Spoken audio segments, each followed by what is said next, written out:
اعوذ باللہ من الشیطان الرجیم بسم اللہ الرحمن الرحیم الحمد للہ والصلاة علی اہلہا۔ السلام علیکم ورحمۃ اللہ وبرکاتہ۔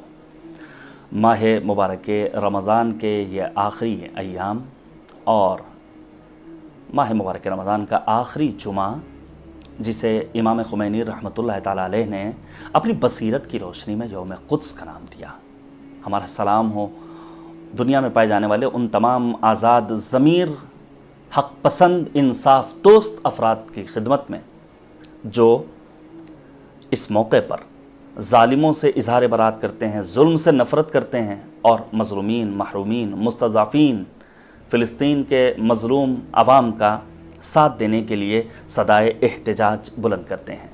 ایک مختصر سا تاریخچہ آپ کے سامنے بیان کرنا چاہتا ہوں کہ آخر ہوا کیا۔ فلسطین کی سرزمین وہ سرزمین ہے جہاں ادیان آسمانی کے پیروکار پائے جاتے ہیں۔ یہاں یہودی بھی، یہاں عیسائی بھی، یہاں مسلمان بھی، اور یہ تینوں آسمانی ادیان کے پیروکار فلسطین کی سرزمین کو تقدس کی نگاہ سے دیکھتے ہیں، اس کے مقدس ہونے کے قائل ہیں۔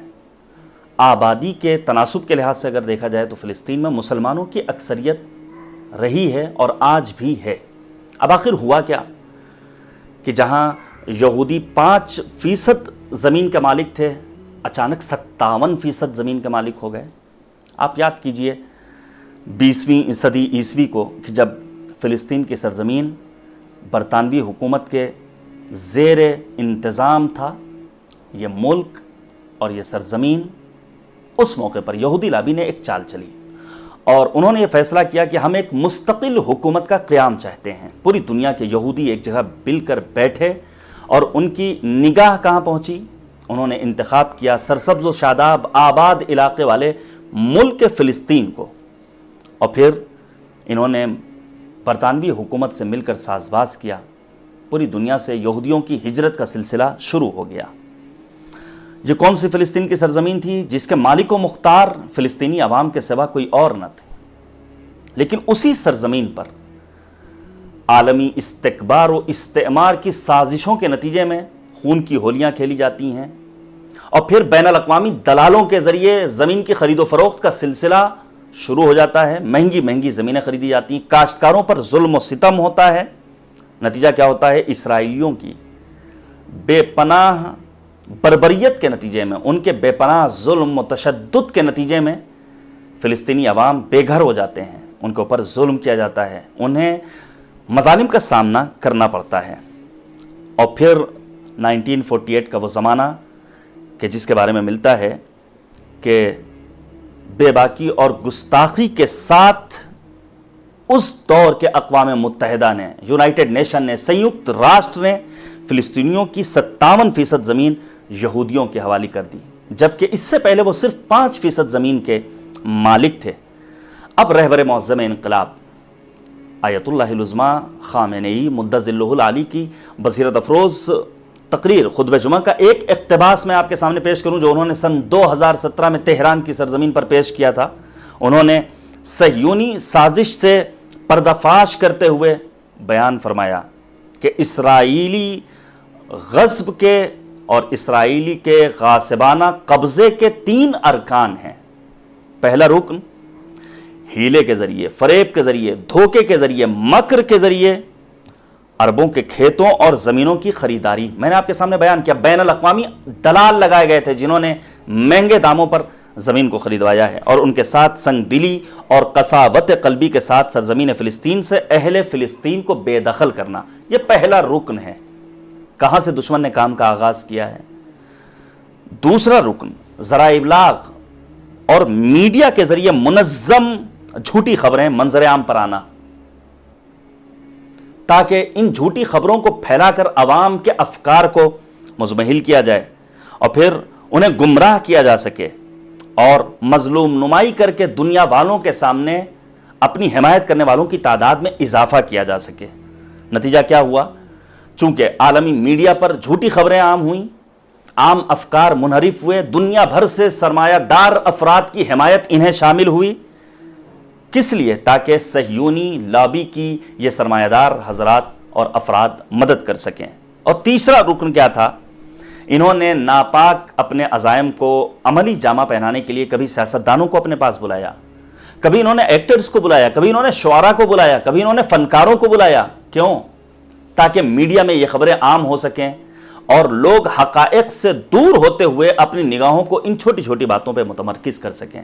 حقائق سے لوگ دور ہوتے چلے گئے اور پھر ان کا قبضہ بڑھتا چلا گیا. فلسطینی عوام پر ظلم و تشدد کا یہاں سے آغاز ہوتا ہے، اور اس درمیان عرب کے حکمرانوں کی بے غیرتی، بے حسی، اس کے آگے میرے پاس الفاظ نہیں ہیں جسے میں بیان کر سکوں. اور پھر ایک لفظ اور دے رہا ہوں، ملت فلسطین سے ان کی اپنی خیانت. فلسطینی عوام یہ سمجھ رہے تھے کہ عرب کے حکمران بڑھیں گے ہماری حمایت کے لیے، ہماری مدد کے لیے، لیکن انہوں نے اپنا آقا کسے تسلیم کر رکھا تھا؟ مغربی ممالک کے سربراہان مملکت کو. ان کے توکل و اعتماد کا مرکز وہ افراد تھے جو یونائٹڈ نیشن میں اور اقوام متحدہ میں اور نیو یارک میں اور واشنگٹن میں بیٹھے ہوئے تھے. مغربی ممالک کے آقاؤں کو انہوں نے اپنا آقا بنا رکھا تھا. کاش ان کے توکل و اعتماد کا مرکز ذات حق کے سوا کوئی اور نہ ہوتا. وَمَن يَتَوَكَّلْ عَلَى اللَّهِ فَهُوَ حَسْبُهُ، جس نے اللہ پہ بھروسہ کیا اللہ اس کے لیے کافی و وافی ہے. ہماری جان قربان اہل بیت اطہار پر اور ہماری ایک ادنا سی کوشش کہ ہم پیرو بن سکیں امام خمینی رحمۃ اللہ تعالی علیہ کے، جنہوں نے 1978 میں اسلامی انقلاب کی کامیابی کے بعد پہلا مسئلہ جسے چھیڑا ہے وہ یہی ارض قدس، سرزمین فلسطین، بیت المقدس کا مسئلہ ہے.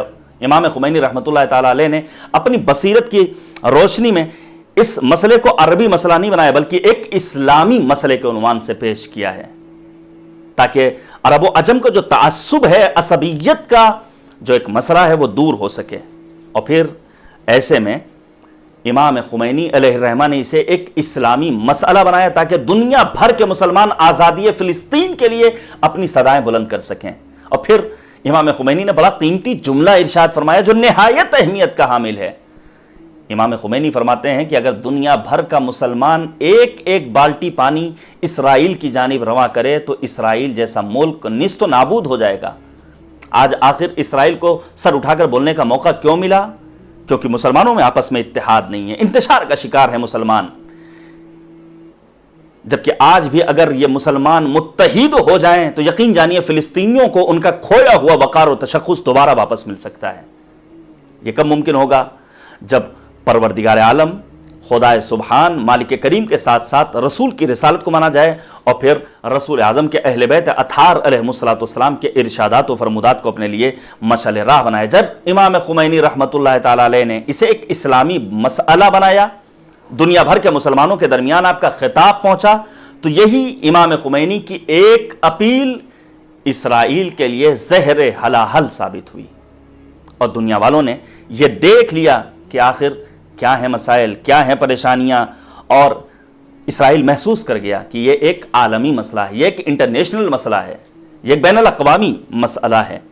میں امید کرتا ہوں وہ دن دور نہیں جب مظلوم فلسطینی عوام کے ہمراہ ہم جیسے مسلمانوں کو بھی بیت المقدس میں نماز شکر ادا کرنے کا موقع ملے گا. وہ دن دور نہیں جب اسرائیل غاصب کو اسی دنیا میں ذلیل و خوار ہونا پڑے گا، انہیں ان کے کیفر کردار تک پہنچنا پڑے گا. اور فرض کیجئے اس دنیا میں اگر انہیں ان کے کیے کی سزا نہیں بھی ملتی ہے تو مالک کی عادلانہ بارگاہ میں کون انہیں بچانے والا ہے؟ وَسَيَعْلَمُ الَّذِينَ ظَلَمُوا أَيَّ مُنْقَلَبٍ